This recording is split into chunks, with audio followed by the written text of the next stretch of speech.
Okay, the first thing we're going to look at today is we're going to do average velocity. And we have a rule down here in this box. The average velocity is basically just the average value of the velocity function, and it is going to be on an interval. So this example goes from t equals 0 to t equals 10. So that's our interval that we're talking about. And we're using an example that we've done before. We go right 20, left 10, and then right 20 again. So this integral right here is basically just going to give us the displacement, which was 30. And then we have to do 1 over b minus a. So we're doing 1 over 10 minus 0. So the bottom, you just get a 10. So this is going to reduce to 3. And the units for velocity are meters per second. The other example we're going to look at is going to be average speed. So that's just the average value of the speed function. And remember, the speed function is just going to be the velocity, but with an absolute value around it. Now you might also remember this as the total distance traveled during those first 10 seconds. So again, this example goes right 20, left 10, and right 20. But when you go left 10, you're still traveling 10 units to the left. So basically for average speed, we just want to find the total distance that you traveled and then just divide it by the interval of time. In this case, that's just going to be 10. So total distance that we traveled was 50. We traveled it during 10 seconds. So 50 divided by 10 is giving us the 5. So average speed would be 5 meters per second. All right, let's go to the next page. We'll do an actual example. Okay, for this example, they give you the velocity function. And it says find the average velocity of the particle on this time interval. So we just need to do the average value of the velocity function on that time interval from t equals 2 to t equals 9. Remember, for the average value, we have to do 1 over b minus a. So in the front, we have 1 over 9 minus 2. And that's going to give us a 1 over 7. If we did the integral by hand, we would get this for the integral. And we have to evaluate it at 9, and then do minus, and then you evaluate it at 2. So the integral is giving us 196 over 3. But because we're doing the average value, we still need to multiply by 1 over 7. So our final answer is 28 over 3. And of course, if you just use your graphing calculator, you could probably get the answer to this in about 5 seconds. So just as a reminder, to find the average velocity, that's just the average value of the velocity function. The next one we're doing is basically the same one, but we're doing average speed instead of average velocity. So we're going to do the average value of the speed function. And the speed function is the same as the velocity function. It's just going to be v of t, except that we just have to put absolute value around it. Now, if you just get out your calculator and type this in, you're going to get 8 over 9. So the answer is 8 over 9. But if you had to do it by hand, how would you do that? How would you calculate this by hand? So the average value part is just the 1 over 4 minus 1. So you're getting 1/3. That's pretty easy. The hard part's going to be the integral. So if you look at the graph of v of t over here, v of t is going to be just a parabola. You can see the green dotted part at the bottom is the part that's below the t-axis. So that's when your velocity is negative. And when we put the absolute value on it, this dotted green region here at the bottom is going to reflect on the t-axis. And so it becomes this purple region right here. And I actually defined it in a piecewise manner. When t is less than 2, and also when t is greater than 4, the absolute value of the velocity is just the same thing as the velocity function. So there's no change on those two intervals. The only thing that's a little bit different is the absolute value of v in between 2 and 4 is going to be negative v of t. So when we do the integral from 1 to 4 of v of t, we need to do the integral from 1 to 2 of v, and then plus, and then we're going to do the integral from 2 to 4 of negative v. So that's how we can remove the absolute value. And individually, each of these integrals is not too bad. After doing both of those integrals and adding everything up, we get 8 over 3. And because we're doing the average value, we still have that 1/3 in the front. So our final answer is going to be 8 over 9. The main thing I wanted to do here was show you how to do the integral of the absolute value without a calculator. So we had to break it up into 2 pieces. Whenever your velocity is positive, the absolute value of the velocity would be the same thing as just the velocity function. And anytime your velocity is negative, then the absolute value of the velocity is the same thing as your velocity function, but just with a negative in front of it. So that's pretty tricky. All right, let's go ahead and take a look at our next example. Okay, for this example, if you read the question, it says estimate the acceleration of the particle at t is equal to 1 second. So we want the acceleration. The graph over here is the velocity graph. So the acceleration is going to be the derivative of the velocity, which is also the same thing as the slope of the velocity. So we want the slope of the velocity when t is equal to 1, and that would just be the slope of this blue tangent line here. But we don't actually have the velocity function. In this case, they're actually just giving us a table. The graph at the right is just to kind of explain stuff. They don't actually give you a graph for this problem. So we have to go based on the elements in the table. Now they are asking us to estimate the acceleration at time t is equal to 1. So we want to estimate the slope of that blue line. We can do it by using the slope of the red line. Now the red line does go through 2 points. So to do the slope of that line, it's just the basic slope that we learned back in Algebra 1. So it's just going to be the change in the y over the change in the x. Now if you look at the table of elements, the reason I didn't use 0 and 2 is because those elements were not in the table. So if you look at the t values in the table, we do have t is equal to -1 and t is equal to 3. And so that's why I'm using these 2 points here. And that's the closest I can get to t is equal to 1. I can do the slope of that line, and that will closely approximate the slope of that blue tangent line. So basically, I'm just using these 2 points, -1, 1, and 3, 9. So here it is. This is the change in the y over the change in the t. If you look at the table, it says v of 3 is equal to 9, and it also says v of -1 is just 1. So after simplifying, we get 9 minus 1, which is 8. And 8 divided by 2 is just giving us a 4. It does say to indicate the units of measure. Remember, this is an estimate of the acceleration. So the units for acceleration would be an amount per time squared. So the amount is going to be meters, and the time that we use in this problem is seconds. So we're getting meters per second squared. Now another way of thinking about this problem is to say, well, I want to estimate the acceleration, but I'm doing it over an interval of time. And that's because I don't know the acceleration when t is exactly equal to 1. So I'm doing it from -1 all the way to 3. So it's kind of like the average value of the acceleration function from t equals 1 to t equals 3. So if I wrote that down here at the bottom, I have the average value of the acceleration function from t equals -1 to t equals 3. And some of you are getting used to this by now. This integral part right here is going to be the velocity at 3, and then minus, and then the velocity at -1. And that's what we have up here at the top. And then the bottom, which is the 1 over 3 minus -1, that's the average value part, and that's the time that you see down here at the bottom. So it's just another way of thinking about it. But I always recommend just do it the way that's easiest for you to understand. All right, let's go ahead and look at the next example. All right, this is what we just talked about. The average acceleration is the average value of the acceleration function. And we kind of just talked about this. The acceleration is the same thing as the derivative of the velocity. So the fundamental theorem of calculus basically says that these two things cancel. So you're just getting the velocity at the end, and then minus, and then the velocity at the beginning. Now, if you look at just this, you might also recognize that that's the average rate of change of the velocity on the interval from -1 to 3. So that's kind of weird. The average value of the acceleration function on that interval is the same thing as the average rate of change of the velocity on that interval. That's kind of interesting. Now, the reason why I'm explaining this to you is because sometimes you need to calculate this, but you don't have the acceleration function. What you might have is maybe the velocity function, or maybe just a couple of points for the velocity function.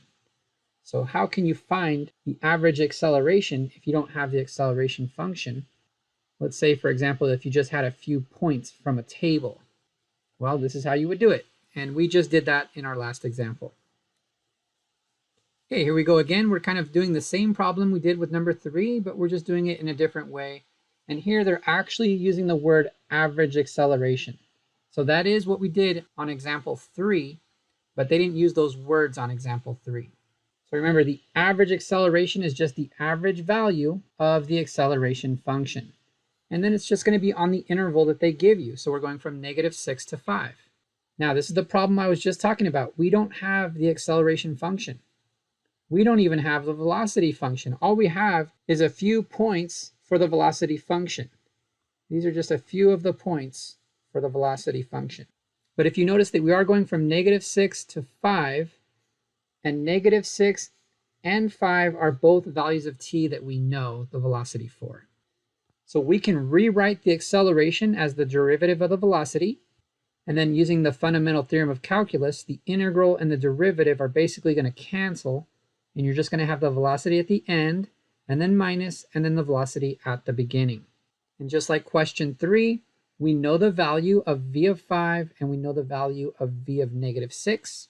We can get those from the table. And after we plug them in, we're going to get 25 minus 36, which is -11.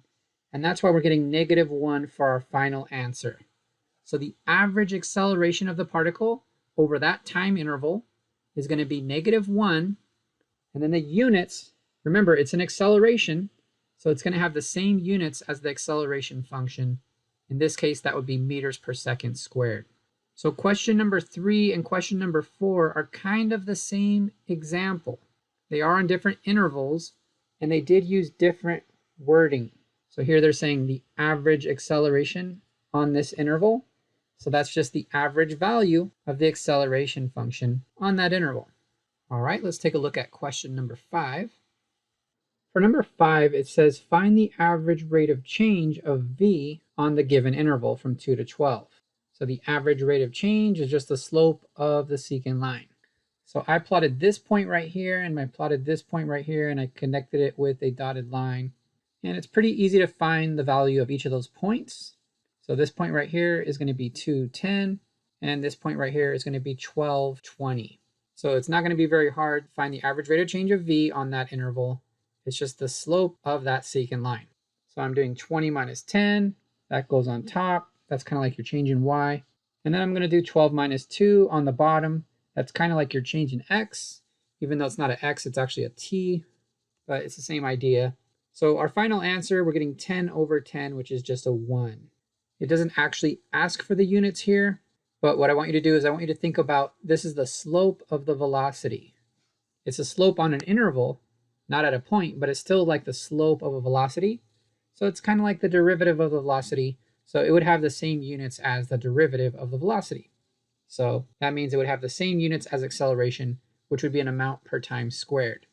Another way of thinking about it is that the top numbers are velocity. So the top numbers have units of meters per second, and the numbers on the bottom are units of time. So those units would just be seconds. So it would be meters per second divided by seconds.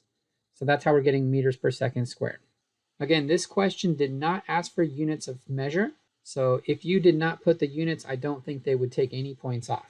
Now there is something extra in here. It's almost like a part B within the same question.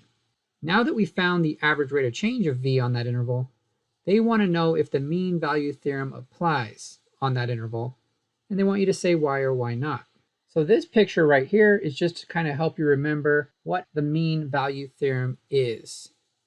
What the mean value theorem says is that if you're continuous on the closed interval, for this picture right here, our interval goes from about 2 to about 5. And we also need to be differentiable on the open interval. And as long as we satisfy those two conditions, the mean value theorem guarantees that there's at least one spot inside that interval. And I'm just choosing this point right here for my example, where the slope of the tangent line is equal to the slope of the secant line. So it's just an existence theorem. We're just saying that there exists at least one spot, and that spot we're using an x value of c. So for ours, we're using a t value of c for our example over here. So again, this picture right here is just to kind of help you remember what the mean value theorem is. You don't need that for this problem. So we could erase that if we wanted to. And now we can focus on our example. If you look at our example, we are continuous on the closed interval. We're continuous from 2 all the way to 12. So we are continuous on the closed interval. So I'm going to write that right here. And I'm going to put a little check mark right here. So we're good to go for that. But we also need to be differentiable on the open interval from 2 to 12.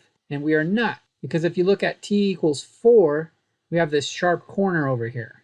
So we are not differentiable when t is equal to 4. So we would have to say no, the mean value theorem does not apply to v of t on this interval because v of t is not differentiable at that spot where t is equal to 4. So that's definitely going to be the hardest part. If you got this question on a real AP test, could you give that answer? Would you be smart enough to figure that out? Do you remember what the mean value theorem is? Remember, we only have about 3 or 4 theorems for the entire AP Calculus class. So you want to be familiar with those theorems because they will show up for sure. Now, if you look at our graph, I'm going to grab this secant line right here, and I'm going to show you that there's nowhere I can put that secant line where you would have a tangent line with the same slope. It's just not possible. And again, the reason is that even though we are continuous on the closed interval, we are not differentiable on the open interval. We're not differentiable when t is equal to 4. And that's the reason why. You'll notice it says why or why not. So we do have to give a reason why. And so that's my reason, because v of t is not differentiable at t equals 4. All right, let's go ahead and look at our very last example, number 6. For number 6, they want you to write an integral expression, but do not evaluate it. So you're just going to write the integral expression and leave it alone. Do not spend any time evaluating it. And what they want us to do is find the average distance between the two particles on the interval from 1 to 3. Now, I'm not actually going to do this problem for you. The only thing I'm going to do is I'm going to help you understand what the distance function would be. You can easily find the average distance if you have the distance function, because it would just be the average value of the distance function. What's the average value of a function? Well, it would just be 1 over b minus a times the integral from a to b of that function. So we're going to find the distance function. We'll call it d of t. And so once we find this function, you can easily just plug it in. And of course, our interval goes from 1 to 3, so our a is 1 and our b is 3. So that's a review of what the average value of a function is. We want to do the average value of the distance function. But what is the distance function? What is the distance between two particles? We have this particle r, and we have this particle p. What is the distance between them? Well, let's look at an example right here. If we say that the distance is going to equal p minus r, and let's say p was at 5 and r was at -7, this would actually work because now we have 5 minus -7. And that distance is 12, so that looks good. But what if I was to switch p and r?